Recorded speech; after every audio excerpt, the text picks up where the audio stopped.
Good evening, everyone, and welcome back to our channel Smart Guidance. WBCS 2024 prelims পরীক্ষা একেবারে আসন্ন।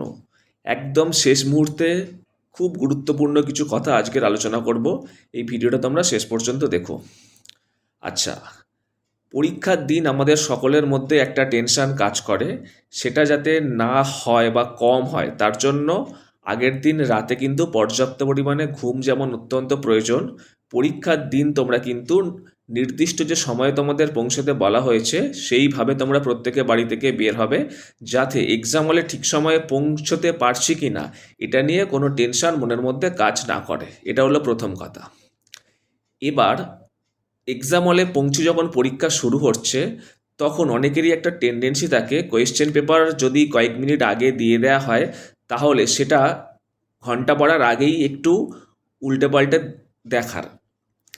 এতে কিন্তু আমাদের মধ্যে একটা টেনশন জেনারেট করে। ঠিক আছে, এটা কিভাবে করে? ধরো তুমি চাইছো কিছু সময় বাঁচাতে, তুমি ঘন্টা পড়ার আগে হুটপাট করে কিছু প্রশ্ন দেখতে গেলে, এইবার যখন প্রশ্নপত্র তুমি ঘন্টা পড়ার পরে সলভ করতে যাচ্ছ তখন সামহাও কোনো একটা প্রশ্ন তুমি আটকে গেলে, ধরো একটা অঙ্কে তুমি আটকে গেলে এবং সেখানে 2-3 মিনিট তোমার সময় নষ্ট হয়ে গেল, তখনই কিন্তু তোমার মধ্যে টেনশন কাজ করছে। ঠিক আছে, কারণ তুমি তো একসময় সময় বাঁচাতে চেয়েছিলে। এই কারণে বলছি এই সমস্ত জিনিস করার কোনো প্রয়োজন নেই। পরীক্ষার ঘন্টা পড়ার পরেই তোমরা প্রশ্নপত্র খুলবে এবং ঠান্ডা মাথায় পরীক্ষা শুরু করবে। এবার বলি আরেকটা গুরুত্বপূর্ণ কথা। আমরা জানি শুরুতেই আমাদের ইংলিশ প্রশ্ন থাকবে। এবার দেখো, ইংলিশে কিন্তু 25টা প্রশ্নের মধ্যে কয়েকটা প্রশ্ন থাকতেই পারে যেটা হয়তো তুমি আনসার দিতে পারছো না। আনফর্চুনেটলি যদি সেই প্রশ্নটাই হয়তো তোমার প্রথমে দেয়া আছে, অর্থাৎ তুমি খুললে কোয়েশ্চেন পেপারটা খুলে ফার্স্ট প্রশ্নটা দেখেই আপসেট হয়ে গেলে, এটা একদমই হবে না। মনে রাখবে যেটা 200 নম্বরের পরীক্ষা, তোমাকে প্রত্যেকটা যে পারতে হবে তবেই তুমি কোয়ালিফাই করবে তা কিন্তু নয়। তাই প্রথম প্রশ্নটা হয়তো এমন থাকতেই পারে যেটা তুমি পারলে না, সেই টেনশন যেন বাকি 2.5 ঘন্টা তোমার মধ্যে কাজ না করে। ঠান্ডা মাথায় অন্য প্রশ্নগুলোতে তুমি মুভ অন করে চলে যাবে। ওকে, এইবার বলি যে ম্যাথ রিজনিং হলো এমন একটা পেপার যে পেপারে তোমরা সবাই কম বেশি একটা ভালো স্কোর করার চেষ্টা করো, কারণ এই পার্টটা অপেক্ষাকৃত ইজি আছে প্রিলিমসে। ম্যাথ বা রিজনিংয়ের ক্ষেত্রে যদি সঠিকভাবে সলভ করার পরেও কোনো প্রশ্নের উত্তর না মেলে তাহলে জানবে যে সাময়িক প্রশ্নেরটা ভুল আছে বা উত্তরগুলো অপশানগুলো ঠিকঠাক নেই।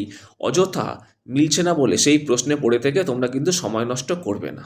ওকে, এরপরে বাকি যে পার্টগুলো আছে history, geography, science, polity, economics, এই যে পার্টগুলো থেকে তোমরা যে প্রশ্নগুলো আগে পারবে সেগুলো ঠান্ডা মাথায় করবে, যেগুলো পারবে না সেগুলো নিয়ে অযথা প্যানিক করবে না। যে প্রশ্নগুলো তোমরা হয়তো 50-50 ভাবছো যে একটু ভাবলে বা চিন্তা করলে হয়ে যাবে, সেগুলোকে তোমরা একটু মার্ক করে চলে যেও। পরে যখন টাইম থাকবে হাতে সেইখানে তোমরা ব্যাক করবে।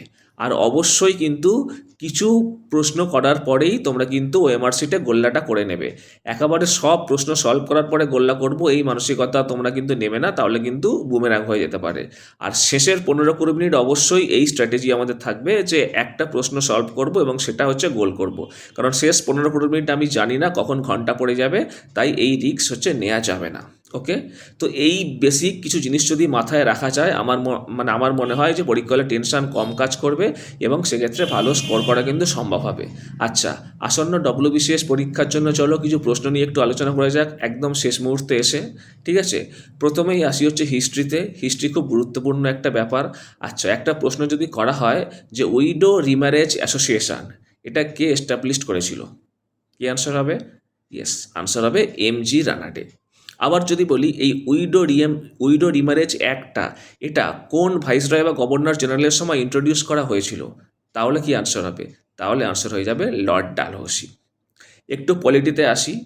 যদি তোমাকে জিজ্ঞেস করা হয় যে কত নম্বর আর্টিকেলে ইন্টারস্টেট কাউন্সিল আছে, কি আনসার হবে?